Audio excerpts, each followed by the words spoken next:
Coming up this week, in healthcare negotiations, the Senate Finance Committee is on track to making its early August deadline. The Senate Judiciary Committee votes on Sonia Sotomayor, and online, cqpolitics posts its latest map, rating the competitiveness of the 2010 U.S. House races. I'm Chloe Summers for CQ Politics. Look ahead.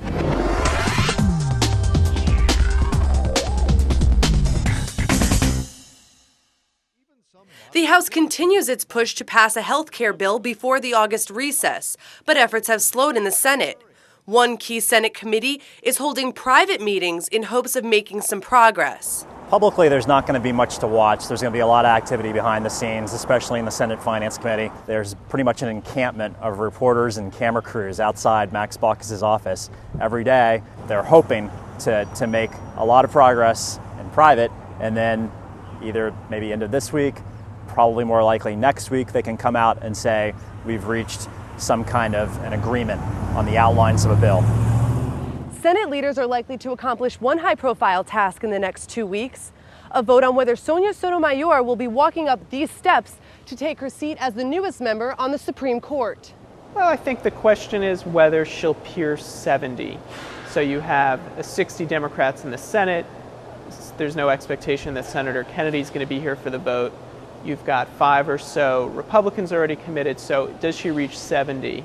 To cross that 70-vote threshold, Sotomayor would most likely need one Republican senator's vote to be the catalyst for others to follow. A question is whether Lindsey Graham, a Southern Republican, though independent-minded, he's a conservative, and whether him coming out in support will open the door to other Southerners.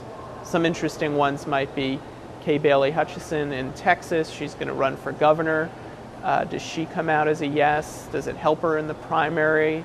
Help her in the general election? So that's an interesting one.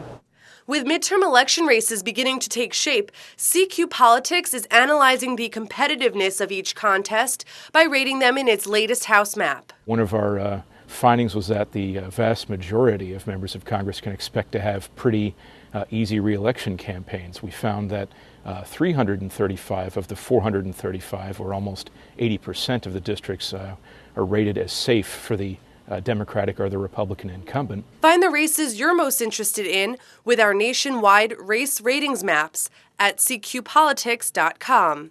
I'm Chloe Summers, CQ Politics.